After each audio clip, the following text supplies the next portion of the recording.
I also want to thank the people who prepared the program for today, sort of the overall responsibility of the CLE committee and the professionalism committee. The professionalism committee chair is Laurie Vitale, who was there and is now here, and the chair of the CLE committee is Julia Wicker, and so with thanks to them, we'll now start, I think, on time. The program will be set up by Kimberly Wallace, and are you ready to go? I am. Okay. The floor is yours. Hello, my name is Kim Wallace, and I'm a partner at Gaylor Wallace & Hunt here in Raleigh. It's my privilege today to present to you the 2008 Roundtable discussion. I think we have a really interesting problem this year that should generate lots of discussion. I'm not sure if you are familiar with the case, but our problem this year is actually based on a case that was out of the Eastern District of Pennsylvania. It's a case, GMAC Bank versus HTFC Bank. And in that case, the attorney and his client were sanctioned as a result of some rather unprofessional conduct on behalf of his client. I'm going to put a little disclaimer out there now. Some of the language that was used by the client, in which we tried to get a little bit of a flavor in our problem, is not very professional. So I'll leave you with that disclaimer. But I think the problem that we have today raises some very interesting questions about what are our ethical responsibilities when we're faced with a client who is not engaging in professional conduct, who is being uncivil, who is being dishonest, who is engaging in obstructionist behavior.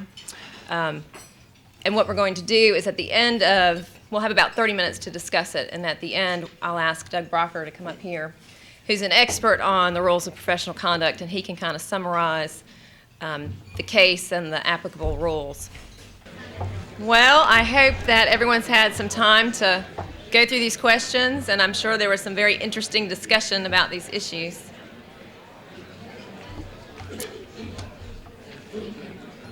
What I'd like to do now is introduce Doug Brocker, who's going to summarize the applicable rules of professional conduct and how they relate to this problem, and give us the answers of how we deal with a Mr. Rich, and hopefully none of us will ever have clients like that. It's my pleasure to introduce Doug Brocker. Mr. Brocker is the president-elect of the 10th Judicial Bar. He and his wife Deanna are the principals of the Brocker Law Firm, and they focus their practice on representing attorneys before the State Bar and other professionals in licensing, disciplinary, and ethics matters. Doug?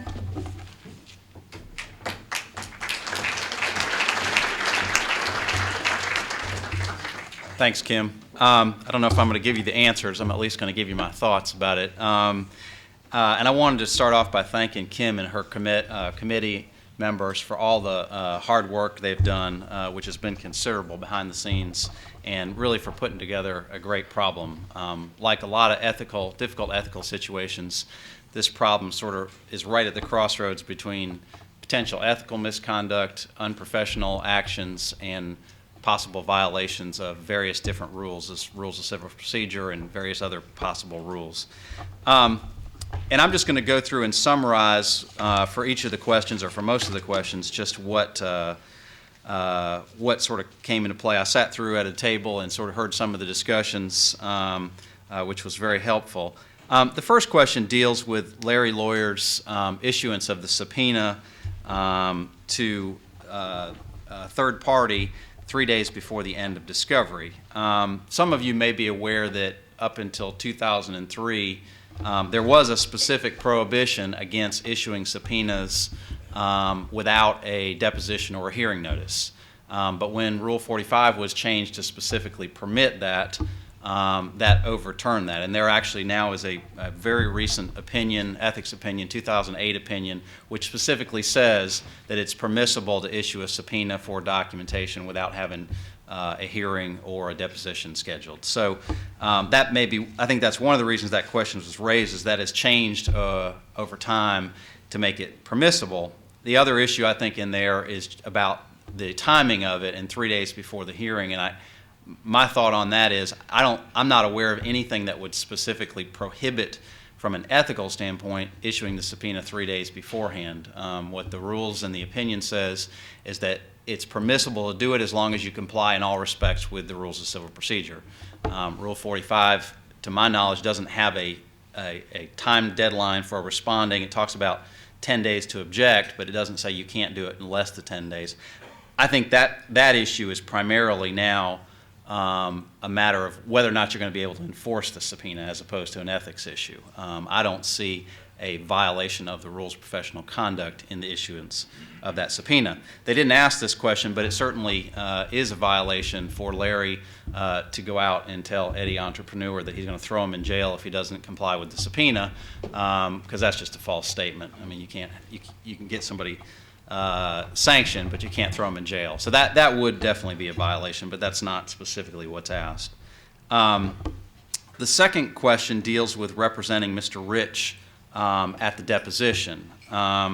Question came up at the table I was at about, well, is he individually, is a 30B6 deposition? Looks to me like it's an individual. I don't see anything to indicate that it's a 30B6. And I think the general answer to that is there's not any inherent conflict. I'm sure most of you have been in the situation where you're representing individuals within a company in depositions. So there's no inherent conflict, but one certainly can develop, as many of you I'm sure are aware. And I think the issue here is Mr. Rich acting in such a way that he's now compromising Minibank's position.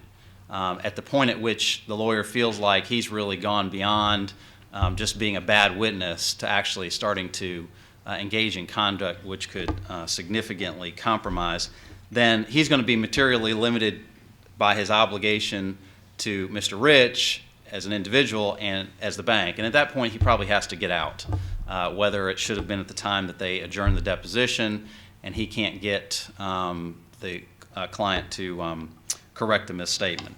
So I think there is an issue there, and in this case, it probably came into play once he started acting that way.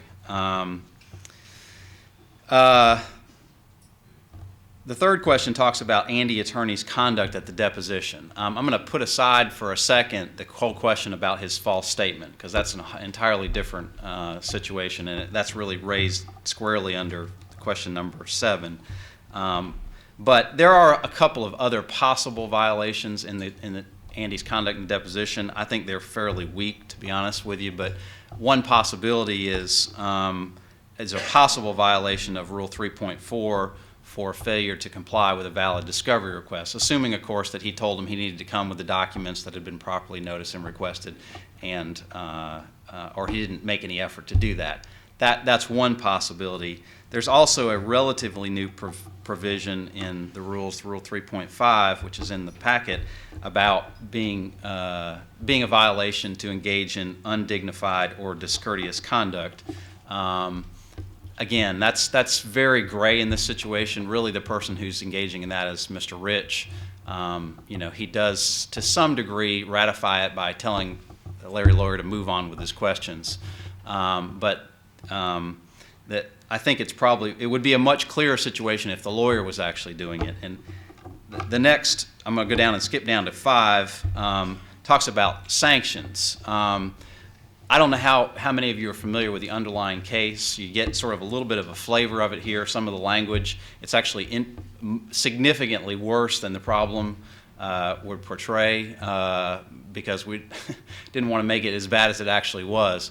But you may read that and be kind of shocked by it. But in fact, there have been several lawyers here in North Carolina, lawyers themselves, at depositions, who have been publicly disciplined for conduct that was at least as bad and language that was probably worse than what Mr. Rich said here. There was one case back in around 2000 where a lawyer had 4 or 5 different depositions where they were using all kinds of swear words and just being completely disrespectful to the other lawyer, telling them to shut up and sit down, and so it's pretty shocking. If you're interested in looking at it, the language is alarming, but it points out the fact that although this is kind of shocking, unfortunately, it does even happen here in North Carolina by lawyers. And that's certainly, by the lawyer themselves, that is certainly sanctionable conduct, well beyond anything that would even be professional, or just be the unprofessional conduct. I think probably in this case, I don't know that the lawyer is going to be sanctioned for their conduct in respect to the deposition, putting aside the question about the misstatement. It very well might be appropriate under Rule 37 of the Rules of Civil Procedure against the client. With respect to the legal argument on the motion to compel, I think that's a hard question to answer in this case. There aren't a whole lot of facts. I didn't see anything. I don't know if anybody else at any of the tables saw something, but a lot of the statements that were made by the client, and most of the rules that would kick in here on the legal argument to the court would be knowing false statements by the lawyer himself.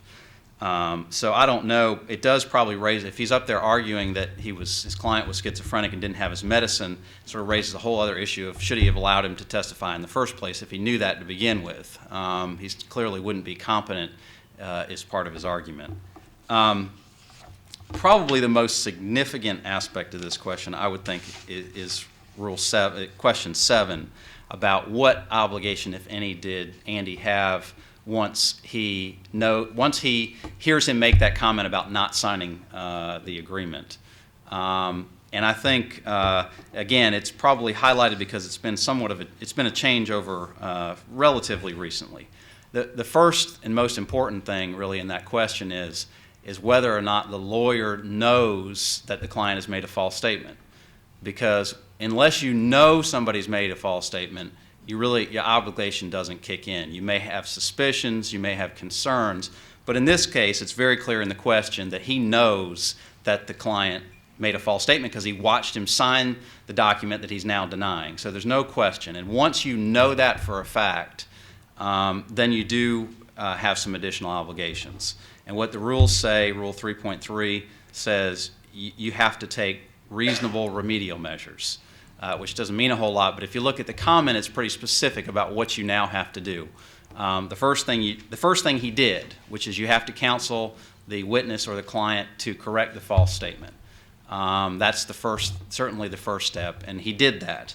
But you can't stop there, and that's the problem with this particular scenario. It appears that that's all Andy did. If you cannot get him to correct the false statement, then at the next available opportunity, you've got to move to withdraw from the representation, because you can't. The rules basically says you can't be a party to fraud, and if somebody's committing a fraud on a court, you have to do something. And then there's now a third step, which is really the change in the rule. It's been in place for a while, but I think a lot of folks still, it's different than what it used to be. And the rule says now that if you can't get him to correct the false statement, and for whatever reason you can't get out of the case, they won't let you to withdraw. As an absolute last resort, you actually have to disclose the false statement to the court. You actually have to come forward. It essentially says, in this limited situation where you've done everything else you can possibly do and you can't get the statement corrected, you've got the duty to the court trumps your duty to your client and confidentiality. And so that's probably, again, the most significant part of the problem, because you've got to make that disclosure if you can't do anything differently. The last thing, and then I'm going to quit because we're right up on 1:30, and I want to quit on time. The obligation to report Andy attorney.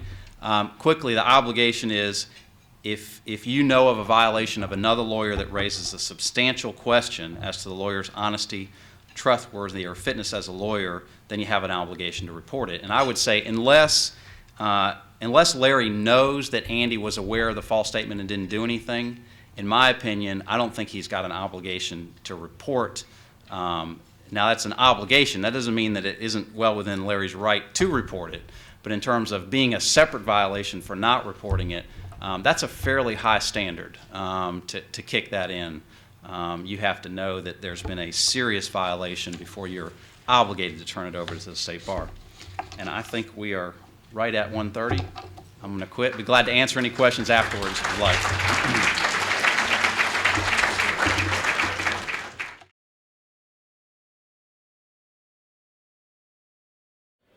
Good afternoon. My name is Julia Wicker. I'm the chair of the Wake County Bar Association CLE committee. Pleased to have such a great crowd today. Want to send out a special thanks to the Professionalism Committee and especially Kim Wallace and Lori Vitale for putting together such a wonderful roundtable discussion. At this time, we're going to turn to the substance abuse section of this CLE, and I am pleased to introduce John Surratt of the firm of Harris, Winfield, Surratt, and Hodges. He will be speaking to us about light and life at the end of the tunnel, and at this time, I'd like to introduce Mr. Surratt. Do you need this? No.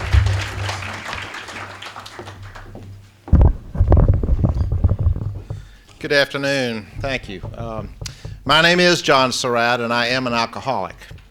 That's not all that I am. I am married to your State Bar Counselor, Cindy Whitmer, have been for 21 years, which is the number of years I've been a lawyer in Raleigh. Before that, I was in Greensboro. I've been a member of the board of this association, the Wake County Bar Association. When I was in Greensboro, I was a member of the board of the Greensboro Bar Association. I've been a member of the Board of Governors of the North Carolina Bar Association, but I am an alcoholic. I've done all sorts of good civic, lawyer, professional kind of things, and for each and every moment of that time, whether I was drinking or not, and part of that career, as you'll hear, actually was before I got into in over my head with alcohol, and the last 6.5 years, thankfully, have been after I have stopped. But at each and every moment of that time, I have been an alcoholic. I was president of Legal Services of North Carolina on the board for 9 years and was an alcoholic. I was on the vestry, senior warden of my church, chair of the search committee, sang in the choir, taught Sunday school, and was an alcoholic. Cindy and I have 2 happy, successful children. I have 2 more, 4 children who've done well, who've made it through my parenting for up to as much as 36 years. Seem to have survived the fact that their father for each and every moment of that time was an alcoholic. So why do I tell you all these things? Well, for one thing, I want to convince you in the next hour or so, and I promise to stop at least exactly on time, that being an alcoholic, while it's not the greatest thing on earth, is not the worst thing either. It's not something we can't talk about. It's not something we can't deal with together. It's not something we can't talk about out loud. It's not something we have to shove back in the closet. We can't afford to do that. We particularly, you and I, can't afford to do that because we are, I guess most of us, maybe all of us, lawyers, unless there's some folks that have just slipped in to hear an alcoholic tell his story. You never know. And lawyers, one of the things that you and I have in common, being lawyers, is that we are twice as susceptible to being alcoholics as the normal folks out there. In the general population, it's about 10%. Among lawyers, it's about 20%. Now, why, you might ask, is that the case? And your first reaction, because I know that you're feeling oppressed and aggrieved at the slings and arrows of your professional life, that you're thinking to yourself, well, it's because we work so hard, we're under so much stress, of course we become alcoholics. And maybe that's part of it. But I have a theory. I've stolen part of this theory from Don Carroll, who's written a book on this subject, and Don is one of the Lawyer Assistance Program directors, along with Ed Ward. And that is that the thing that brings us to lawyering is the same kind of personality that leads one, I think, to alcoholism or to some form of abuse or another. So I would ask you to think, why do you remember, some of you have to think harder than others to remember, why you became lawyers in the first place? And I suspect that for quite a large percentage of you, it comes down to variations on one theme. We want to be in charge. We want to control what goes on around us. Now, sometimes we want to do that for really good reasons. You know, I'm a good child of the 60s. Folks actually came out of law school in the 60s thinking they were going to make the world a better place. And you go out there and you decide you're going to take that on, you're going to make the world a better place, and the world just won't cooperate. You know, you want things to turn out the way things ought to turn out, and things just won't do it. Things have a mind of their own. They're stubborn and contentious and ornery. And of course, as lawyers, we deal more with the stubborn, contentious, ornery part of the world than most. And it's frustrating. It's difficult. Even if that's not your high-minded objective, maybe you just, want to tell other people what to do and have them do it. And they won't. They just won't. The exercise that we did today is a perfect example of that. Mr. Rich just wouldn't behave. The lawyers involved just wouldn't behave. We were very politically correct and didn't get the judges involved in this discussion, but they won't behave either. Either they won't do what we think they ought to do in controlling the other side, or, they just don't rule the way they ought to. It's just not fair. There's just no justice. And that is frustrating. That is frustrating. And after a certain number of years of just trying to make things turn out the way you want them to turn out, and they just won't, and you get frustrated and irritable and discontent, what are you going to do? Well, one thing you can do is have a drink. It'll make you feel better. It will. It'll relax you at the end of the day. It'll make the weekends seem better than the weeks. It'll make the nights seem better than the days. You'll just relax. You'll be able to put all that stuff behind you. And by the way, you deserve it, right? You have worked hard. People have not been nice to you. You deserve a drink. And for 80% of you, that's just fine. I am not here on a temperance mission. I'm not trying to get anybody not to take a drink who can take a drink. My problem was, after a while, and the problem of most, well, all. I will constantly generalize during this conversation, and you'll just have to put up with it. All alcoholics can't take a drink.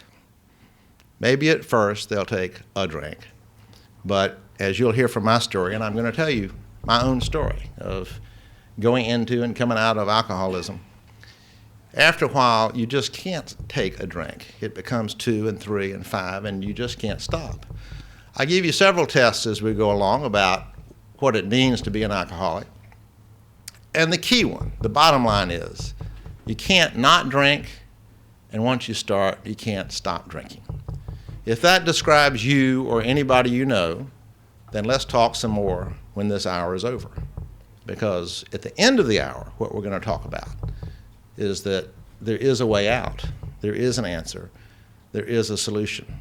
It involves, I'll give you another hot tip, not taking a drink. We have lots of little sayings in recovery. One of them is it's the first drink that gets you drunk. Not the last one, not the 10th one, not the 5th one, not the second one. The first one. If you're an alcoholic, the first drink gets you drunk because then you can't stop. If you don't understand what I'm talking about, bless you. Bless your heart. That's good. That's real good. And if you don't understand what it means for me to say that, and for you to say to me, well, John, why didn't you just stop? Then that's what we're going to be talking about. That's the understanding, the level of understanding I want to get to.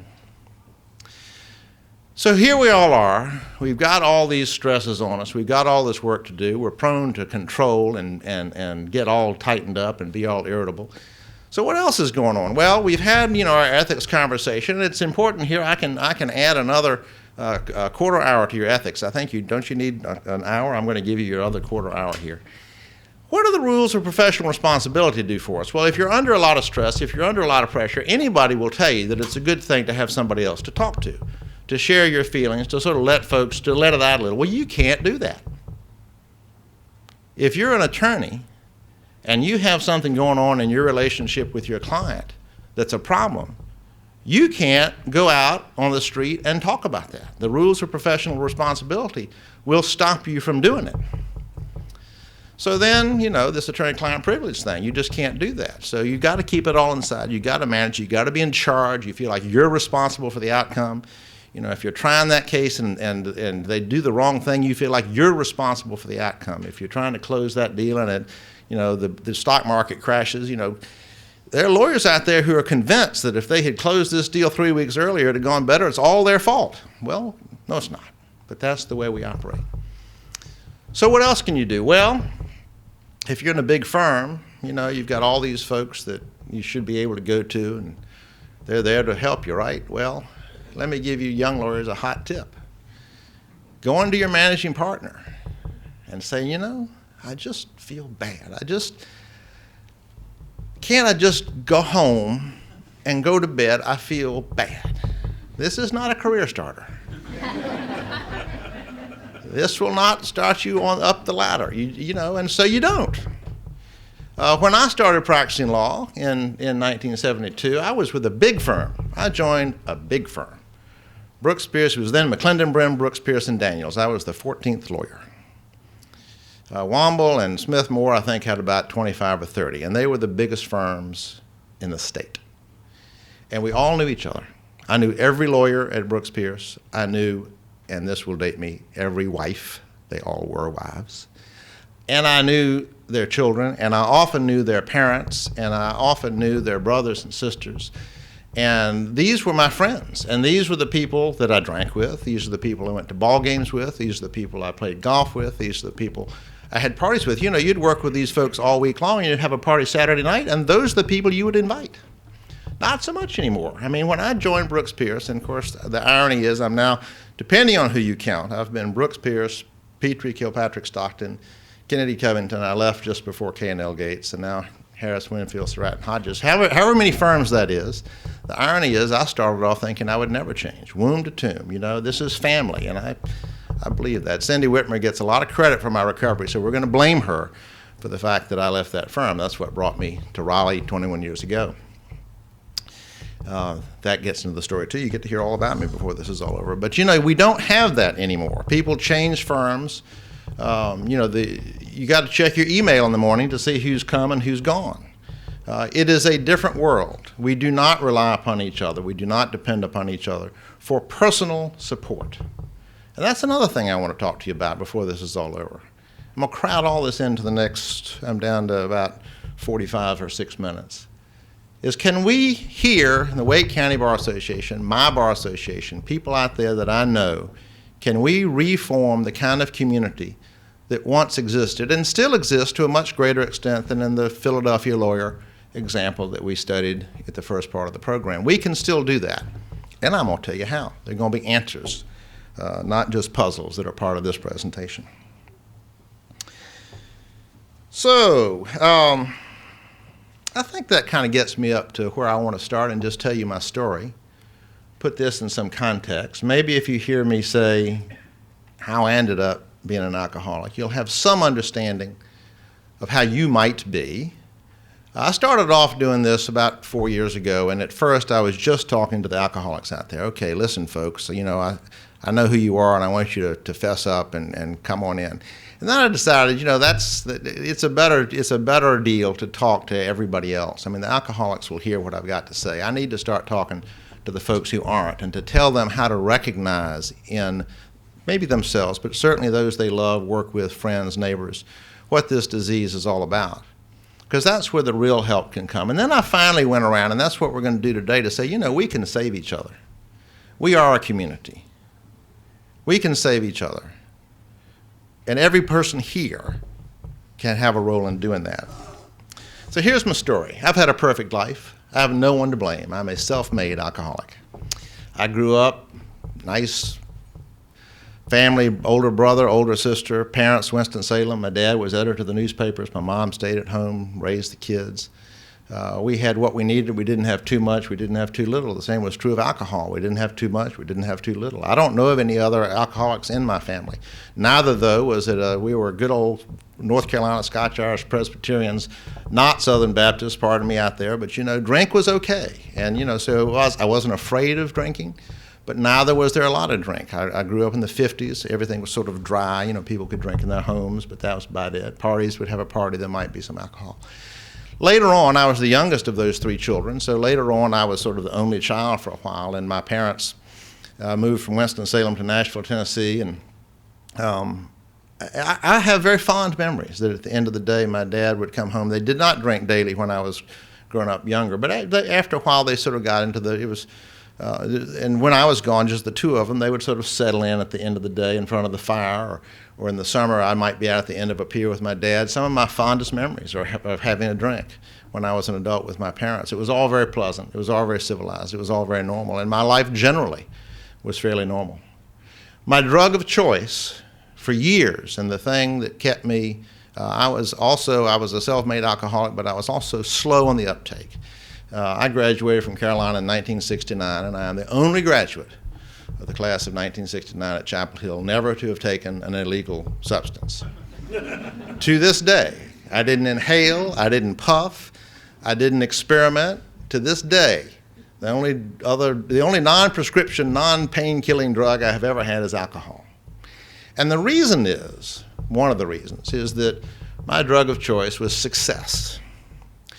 You know, I just fed on the approval that other folks could give me. And it's, you know, alcoholism is genetic. I didn't inherit that, but I did inherit the ability to succeed. I did inherit the ability to make good grades and make the adults around me like me and say nice things about me and tell me what a good boy I was. And I just love that.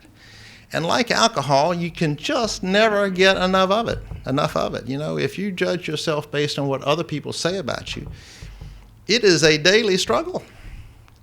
So, but that's what I did. And I was good at it, and I made good grades, and I got a Moorhead scholarship, and I graduated with honors, and I went to Harvard Law School, and I graduated with honors, and somewhere in there I got married. It's part of my story, and I will tell you this mainly to sort of forecast 17 years later that my divorce had nothing to do with alcohol. I started dating my first wife when I was 15 and didn't date anybody else till we separated when I was 36. Once again, not a natural thing to do. I don't recommend that either. There are a lot of things you can learn from a lot of my experiences. You don't have to do it yourself. You just listen to me, and we'll see if we can get you there without you having to go through some of the things that I went through. But this was, you know, I was this sort of straight-arrow, nerdy little kid. I raised my hand in class a lot. I was 30 years old before I realized how many people I had irritated just by, you know, trying to be the teacher's pet and get people's attention. But it worked for me, and that working for me meant not drinking. My first wife never drank at all. So I wasn't in a fraternity at Chapel Hill, and it just wasn't part of my life. So I get out of law school. I came back to Brooks Pierce McClendon, Brooks Pierce and Daniels in Greensboro in 1972. And at that point, I mean, I hadn't not drunk either. I mean, I'd had some beers and some drinks, but I just wasn't a drinker. But when I got to practicing law, I did the sort of things, you know, that lawyers do. You drink beers on the golf course. You go to the North Carolina Bar Association, which times have changed. You know, the convention back then, they started serving alcohol before you got up in the morning.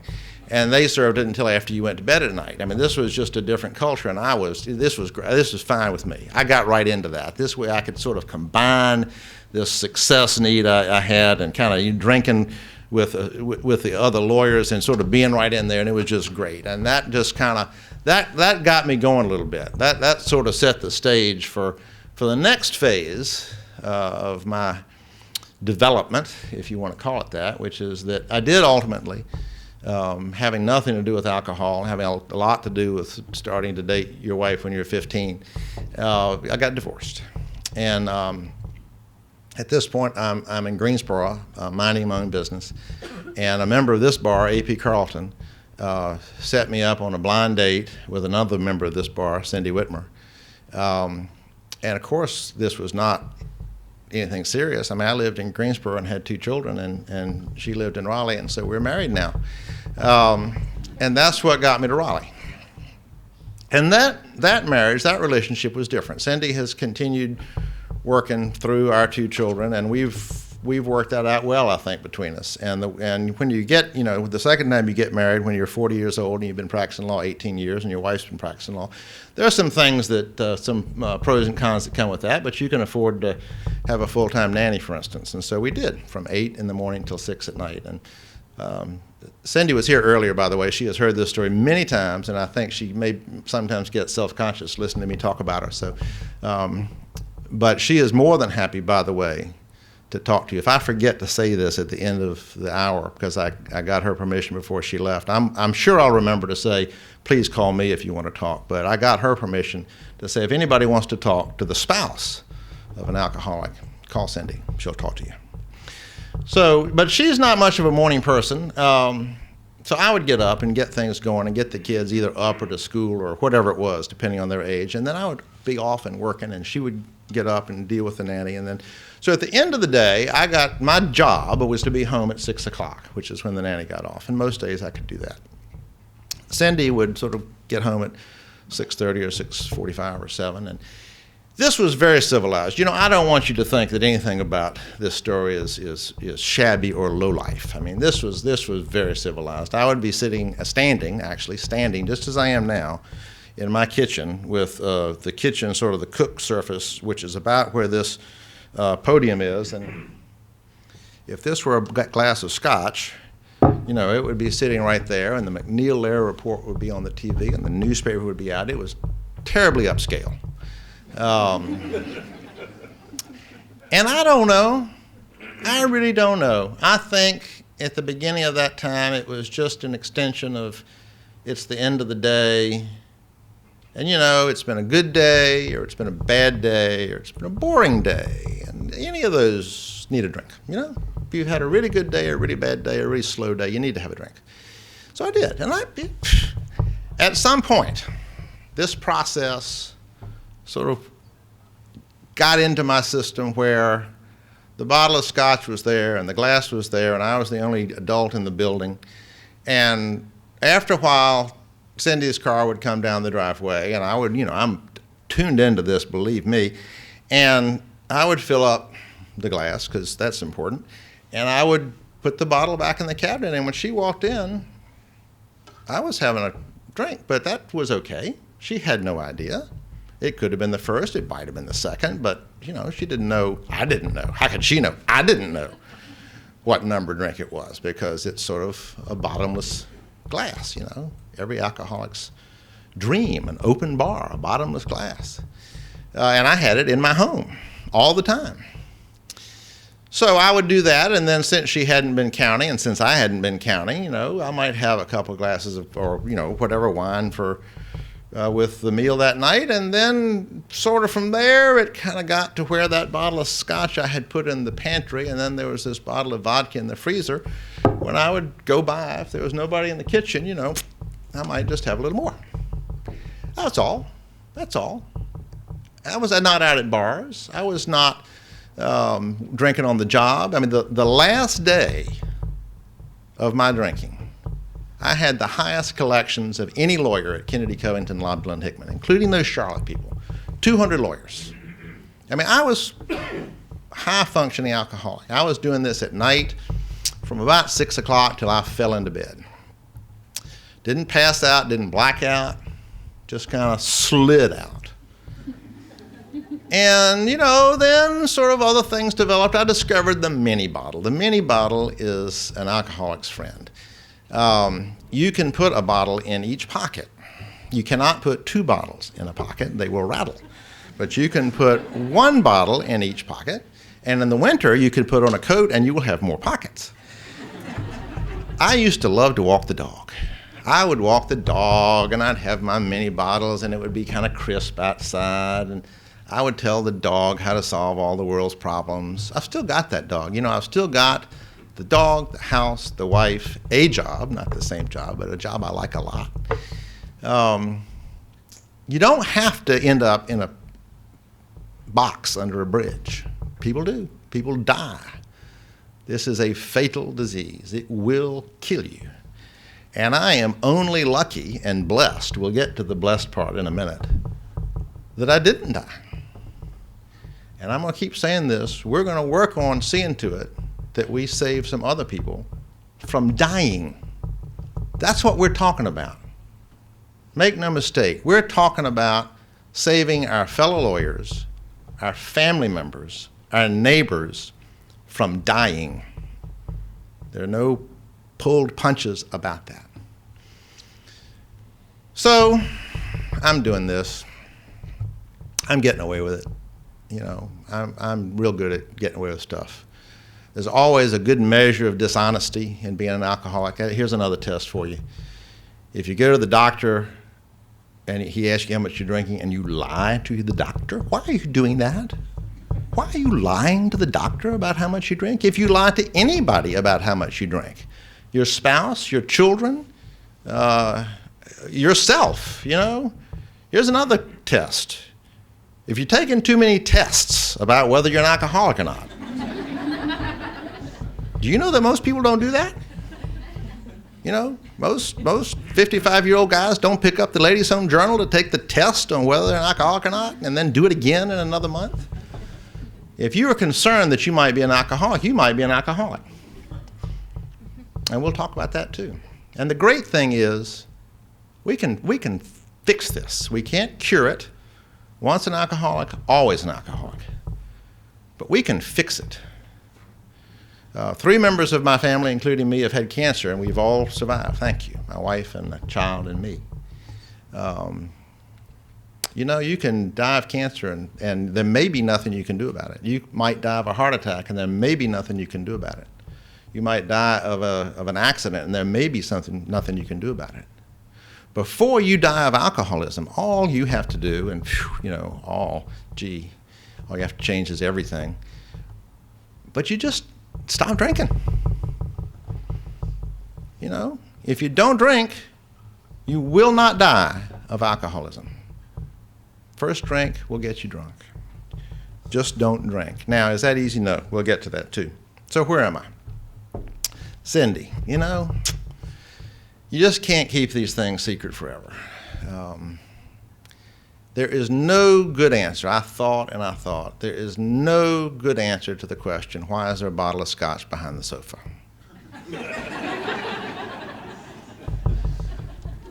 Once maybe, like your grandmother does, once, but not now. So we started to talk, this honey, we have to talk thing. Oh, God, thing you hate to hear the most, we need to talk. Well, we needed to talk. We did need to talk, but I wasn't ready. But we needed to talk, and the first thing, and here's what you do. I don't know how Cindy knew to do this. Here's what you do. She did not threaten to leave me. She did not threaten to take the children and go. She did not demand that I stop drinking. She did not say what she might do, because that doesn't stop me from doing anything when we talk about what she might do.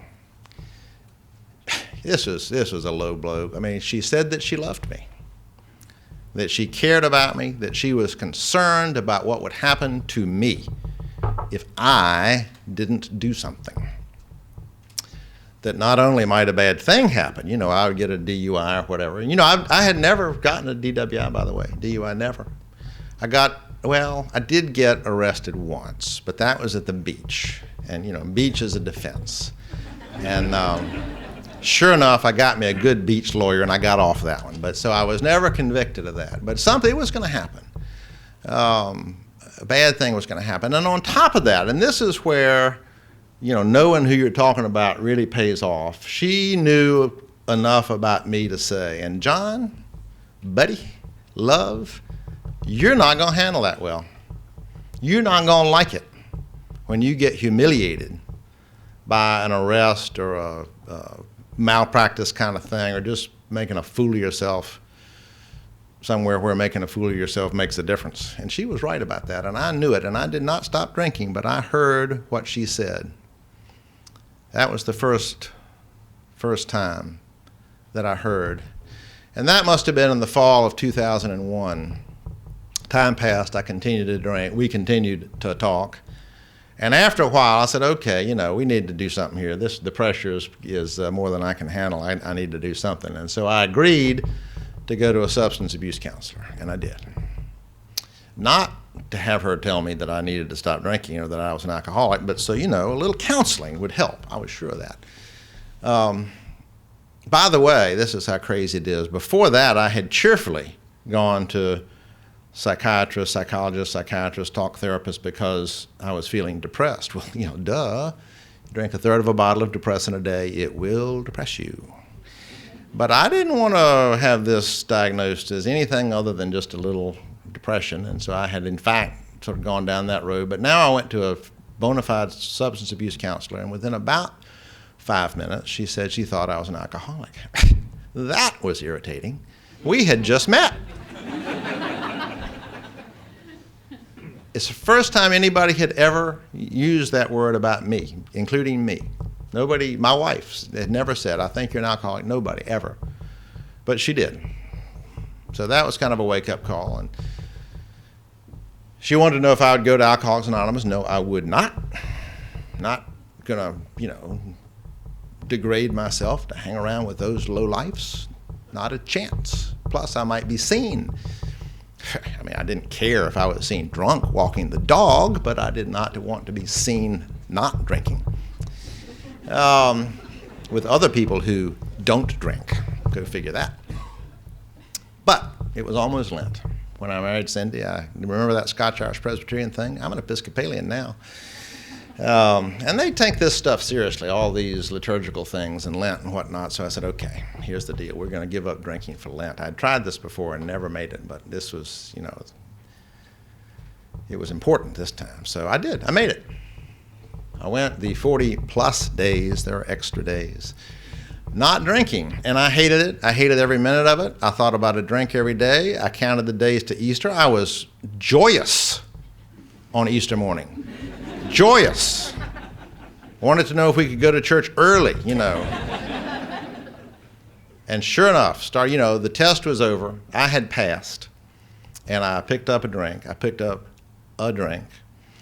And it was directly downhill from there. Everything got worse. Up until June the 10th, 2002. The particulars of which I do not particularly remember, for a very good reason. It was a Sunday, and I guess because it was a Sunday, I didn't wait until 5 o'clock to start drinking.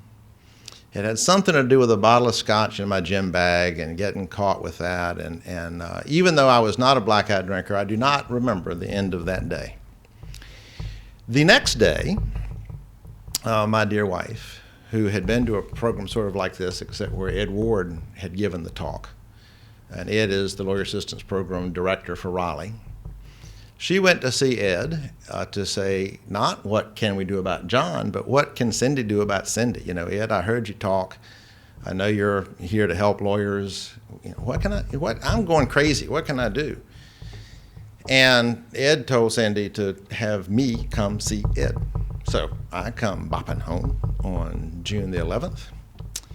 To be greeted by my darling wife, who says she has been to the Alcohol Enforcement Division of the North Carolina State Bar, and they want to see me. Yikes. There are a lot of appropriate responses to that. Picking up a drink would be way up there. Getting furious would be typical. Going into deep denial would be good. But whatever, maybe it was that first talk when she told me she cared about me, and I still figured she did. Maybe it was this experiment at Lent in which I did not drink and just hated it. And then maybe it was that next month when life was not good. That what I said was something like, okay, and I went. Don Carroll, in his book, I'll steal from him again, talks about exchanging willfulness for willingness. And in the program of recovery, we talk about a moment of willingness, and sometimes that's all it takes. Sometimes it takes a lot more, but sometimes that's what it takes. So I went to see Ed Ward. And he, like the substance abuse counselor, with a slight variation, Ed's now my sponsor. I know him pretty well. And in recovery programs, we have things called sponsors to whom we are sort of accountable, and I now sponsor other people who are sort of accountable to me. We keep each other sober. He didn't give me the same range of choice that the substance, the word "would you like" were not included in the sentence. He just said, "I'll see you at an AA meeting Thursday night," and I didn't have to go. I was not under the microscope of the state bar. I had not done anything unethical. I've never gotten a DUI, and I've never had a grievance filed against me, knock on wood. I didn't have to go. I didn't have to do what Ed Ward told me to do, or asked me to do, or suggested I do, but I did anyway. I went, and I've been going ever since. And I haven't had a drink since, and that was 6.5 years ago. And here's what's unbelievably wonderful. And those of you who may be wondering, is there life after drinking? Absolutely, there is. I don't miss drinking. Unlike those days during Lent when I was just sort of white-knuckling it through because I hadn't given up. I mean, lawyers, this is going to be hard for you to hear. But part of the secret of recovery is letting go. Surrendering some measure of that control that you want to have over everything. And what you'll discover, what I discovered anyway, is that by letting go, by being willing, by surrendering, that compulsion to drink, that obsession, has gone away. So that now, just as I wondered how I would ever exist without drink, I wonder what that was all about.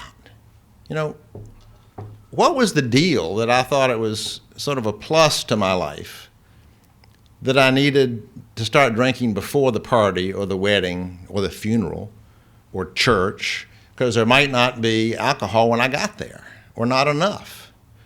What was the deal that when going to, if we were having an evening bar association meeting and we were at tables like this, and instead of serving us tea and coffee, there was somebody out there serving wine, instead of enjoying the people I was with, which I can do now. Where is that guy, to put wine in my glass? I mean, just that. When Cindy and I have 2 children. When I stopped drinking, they were, 6, 13, and 11. So they were just sort of getting into that social get out, and I could carpool. It was the greatest thing ever. I didn't used to be able to do that, unless I really planned for it. I was a fool, but not that big a fool that I would get in a car with a bunch of kids and drive them around town after I'd been drinking. But now I can do it, and I love doing it. I love being able to do it. I love being with my children. I loved all the stuff I learned. I mean, you sit there, you're very, very quiet, and they talk, and you listen, and it's the only reason I know anything about my children. It was great. It's still great. I enjoy everything about my life now more, including going to parties, including going to ball games, including everything. I mean, the only thing about my life now that is significantly worse than it was before is how irritated I get at people who act like I used to act. I went to the Carolina game not too long ago, and there were a couple of students, I'm sure they were underage, who had shown up at the game well lit, and I just wanted to strangle them both. But that's a small price to pay, and it's a reminder to me that used to be me, to some degree or another. I mean, I might not have been the 20-year-old screaming obscenities on the football field, but I was doing something that was irritating somebody, and I didn't need to be doing it, and it wasn't doing me any good, and it wasn't making me any happier. Everything else I can tell you about my life is better. Somebody came up to me recently I think it was after the practical skills course when I gave this talk, and said they had heard me before, and that some of the feedback they had heard was, well, what I was hearing, John, and I'm sure he was hearing it from people who didn't want to stop drinking, is if he didn't lose anything, why'd he stop drinking? And, if you can keep your job and your income and your wife and your house and your dog, what's so bad about drinking? Well, if you don't know, again, bless you. What's so bad about drinking alcoholically is that it takes over your consciousness. Maybe, I was able to work and sleep, but I was not present for my family. I was not enjoying just the beauty of life. Instead, I was, drinking myself into a dull state through the evening, and then waking up in the middle. There's a lot of sugar in alcohol. Wake up in the middle of the night, And not only am I wide awake at 3 o'clock in the morning, I am not thinking very well of myself.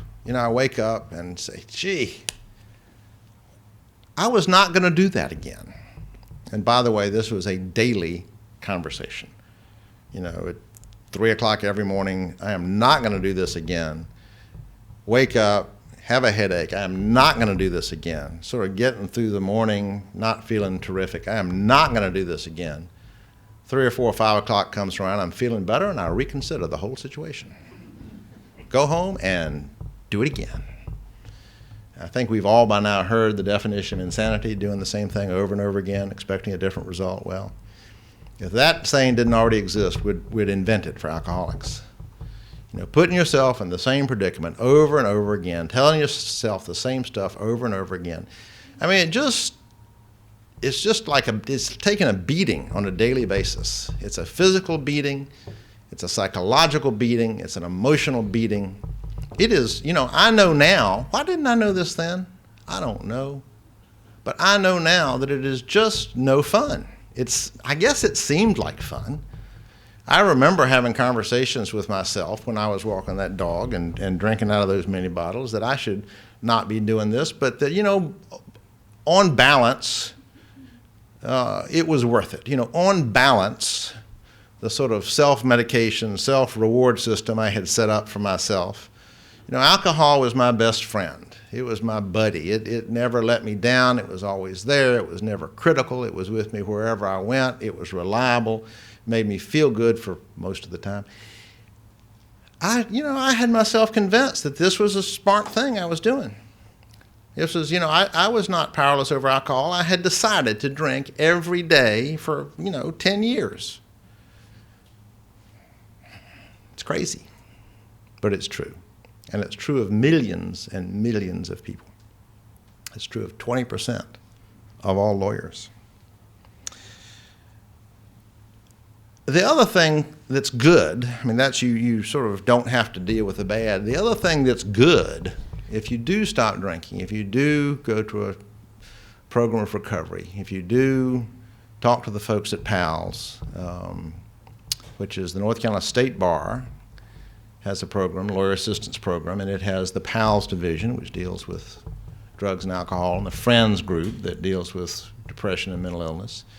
It is free. It is available at the end of a phone. I called Edward yesterday to see if we could get somebody some help, and we did. It is confidential. Not every alcoholic gets up at a microphone and tells their story. Every time I tell this story, there's somebody who has known me through this whole episode who didn't know until they heard it from me that I was an alcoholic. It is truly confidential. The PALS program, the Friends Lawyer Assistance Program, it's no longer even in the building with the State Bar. You don't even have to go in the State Bar building to see Ed Ward. But you can call, he'll meet you anywhere else, or I will. Call me or any other PALS volunteer, and they're listed in the State Bar Quarterly. And they will help you for free, and they will help you happily. I am always happy. I'm always happy to help any lawyer in need. I would be particularly grateful to be able to help the people in this room, the people who are members of my bar association, the people I have practiced law with for 21 of my 36 years of practice. I would be grateful to help any of you. I would of course help the ones I like. But the thing about alcoholics is most of them don't come into recovery on the wings of victory. Most of them are not having their best day. A lot of them are not people I do like. It can be part of the disease. I'll help you anyway. I don't have to like you to want to help you. To want you, if you're not sober, to be sober. To want you, if you're not a happy, productive, successful member of this profession, to be those things. I really do. I really do. And so do the other folks who are PALS volunteers, and so do people at the Lawyer Assistance Program. There's bar cares. You've got the flyer out front, and there's also one in the back of your book, which tends to be more sort of the talk therapy, depression, mental health issues, domestic issues, that kind of thing. It's 3 free visits to every member of the 10th Judicial District Bar every year, so that you can start now. You can get in 3 visits. The calendar will click over. You can get in 3 more. So, 6 free visits gets you a pretty long way towards dealing with whatever the problem is. I've gone recently for things that have nothing to do with drinking. I think it's just a great idea. I think having, talk therapy for most folks is just a good idea, and it's free and it's available and it's confidential. If I do not speak for Alcoholics Anonymous. They don't let me do that. They don't let anybody do that. But I'll tell you that it's there. There are meetings every day and night in Wake County. We're lucky to be in a larger area. They're everywhere. They're in Cary and Raleigh and Apex and everywhere. And all folks care about. And, by the way, I love going to AA meetings. I said I wasn't ever going to go, and then I went, and now I like going. Now I look forward to it. I wake up, and if it's the morning that I'm going to go to one of my meetings, I'm saying, oh, good, that's one good thing about today. Because it's people who care about you. They don't care who you're going to vote for in a month. They don't care that you're a lawyer. They don't care whether you live in Hayes Barton or in a trailer. They don't care. They want to help you. They want you to have what they've got, which is sobriety and some measure of serenity. It doesn't make your life perfect. Bad things continue to happen, but there's a way to deal with those things for me now. Instead of taking a drink, in sobriety, my mother has died, my sister has died, my first wife that I talked to you about, the mother of 2 of my children, has died. Other things have happened. I am so glad I had dealt with those things sober, because I guarantee you the first thing I would have done before, just to be able to take whatever step 2 was, step 1 would be to take a drink. Everything is more manageable, not perfect, not just the way you want it to be. Remember, we gave that up. We gave up wanting things to be exactly the way we wanted them to be. If you just give up thinking that you can control the outcome, not the effort you put in to being a lawyer, not the zeal with which you advocate, but if you can just let go of the result, whether it's the stock market crashes or the jury crashes or the judge crashes, you didn't do that. You did your best job and you have let go of it. You have done the best maybe job you can do with your family, your children. If they, it's not their job to turn out the way you want them to. And it's not your job for them to turn out the way you want them to. And you actually learn tools to do that in recovery. All of which, comes back around to having you not need to take a drink. I don't need to take a drink. I don't need to have that crutch to get me through the day or whatever the episode is that I have to deal with.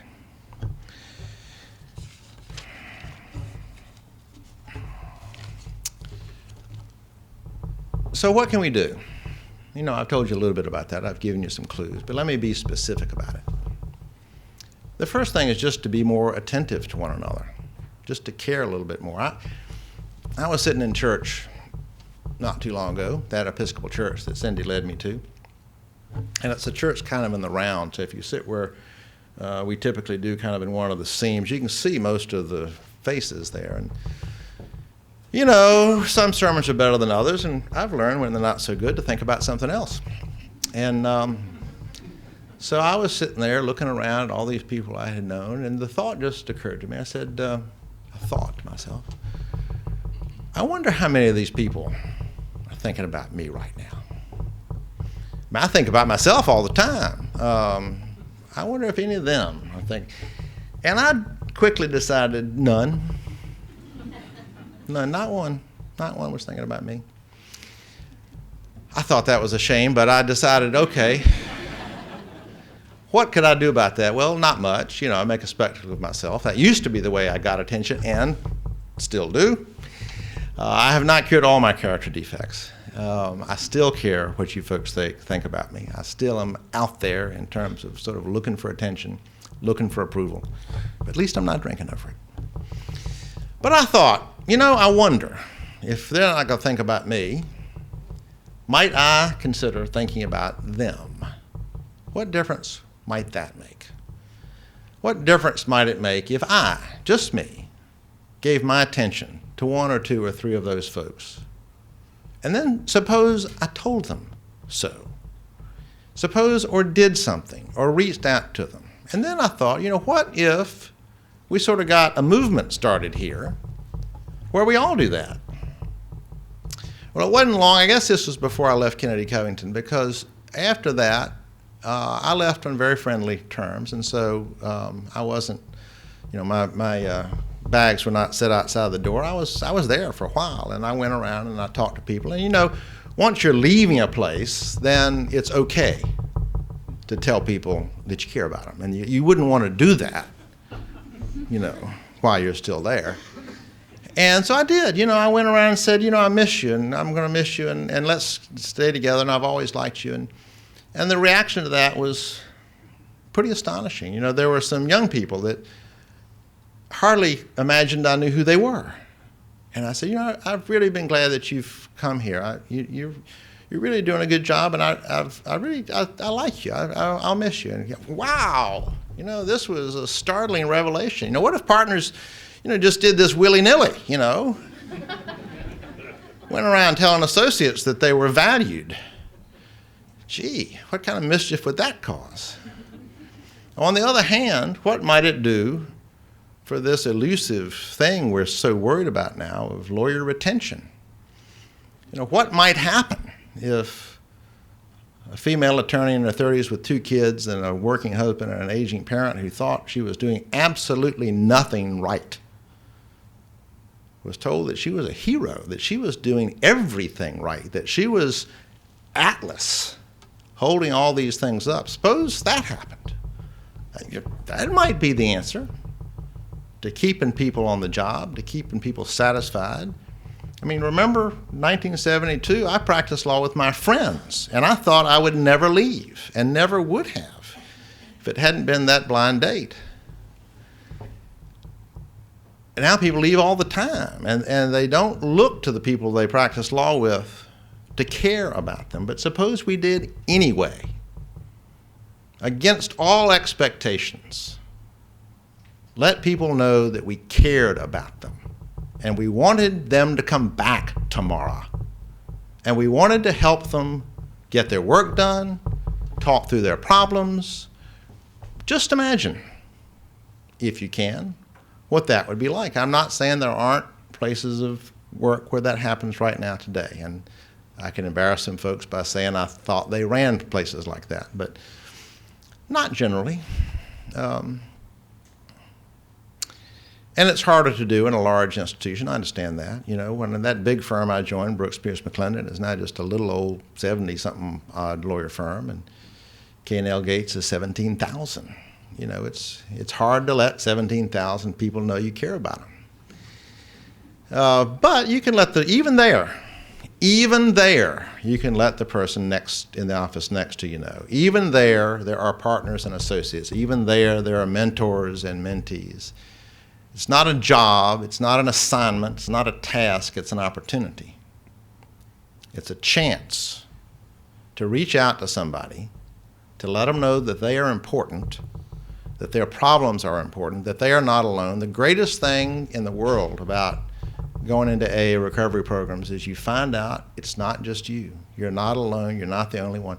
I would have sworn that I was the only person on earth who changed ABC stores on a regular basis. So the guy at the counter, like he cared, would not know how much alcohol I was purchasing. Turns out, we all do that. All, 100%, see?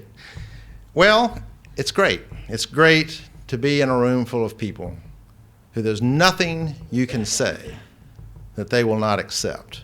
And not only will they accept it, they will say, oh yeah, I know what that's like. Yeah, glad we don't do that anymore, aren't you? Yeah, I'm glad too. It's wonderful. Well, you don't have to go to AA meetings to do that. You can do that in your law firm. You can do that in your home. You can do that here. We can do that in the Wake County Bar Association. Ted Smythe has got a group of breast cancer survivors. My wife is one of them. And they hold one another up. They meet now, and you know, that's a shared experience. I hope you read about John Riddlemeyer in the paper the other day. You know, he has changed his career to gain the satisfaction of getting up every day and doing something that makes him feel good about being a lawyer. I'm going to give you the cheap and easy way out. You don't have to give up the good law firm job if you don't want to go to work for the disability rights crowd at whatever it is, half the income or whatever. You can change the way you walk through the day. You can change the way you talk to everybody you meet. You can change the way you react to your adverse counsel and your law partner and your friend on Fayetteville Street. You can do that. Each one of you can do that. There is nothing to it. Now, what could go wrong? You might have to suffer a little personal rejection. You know, if you were to go up to somebody and say, you know, suppose we skipped the part or had warmed up to the part and where you just tell people you care about them. You tell anybody that, you know. It doesn't have to be somebody you think is a drunk. You can go up to a perfectly sane, sober human being and tell them you like them. But suppose you were to go up to somebody and say, you know, dude, I think we got a problem. This has never worked on the first try. Not necessarily the last of my sweeping generalizations, but it's the rare bird who will say, oh, God, I'm so glad you asked. When can we go to an AA meeting? I've been waiting. Not much. But, hey, you've knocked at the door. You've said, I'm here. I'm available. I care. I've got some solutions, you know. I can tell you who you can talk to. You can call John Surratt. You can call a PALS volunteer. You can call, if you're the spouse or not, Cindy Whitmer. You can, there are a lot of things you can do. You can go to bar cares. You can go to an AA meeting. I'll take you, by the way. You call me up. We'll go together. There are things you can say, but that doesn't mean it's going to happen right away. It probably won't.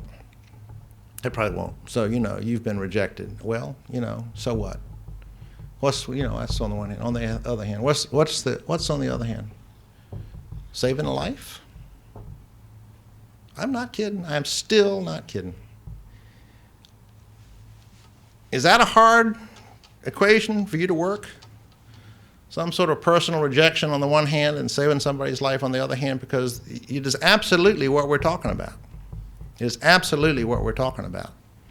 Now, sure, people just sort of get through and don't ever quit drinking, and I'm sorry for them. I am truly sorry for them. But there are many, many, many, many others, and lawyers are out there helping one another every day to come in out of that cold. And take it from me, there is no better feeling that you will ever have than knowing, if you know, and you might not, that you've made that kind of difference in someone's life. People made that difference in my life. Cindy did, Ed Ward did, the PALS group did, AA has. You were talking, you know, this is the testimony of the converted, and that's, you know, that's just the way it always is. If you, the saved are always the most zealous, but it's out there, it's waiting for you, and it's worth it. Thank you very much.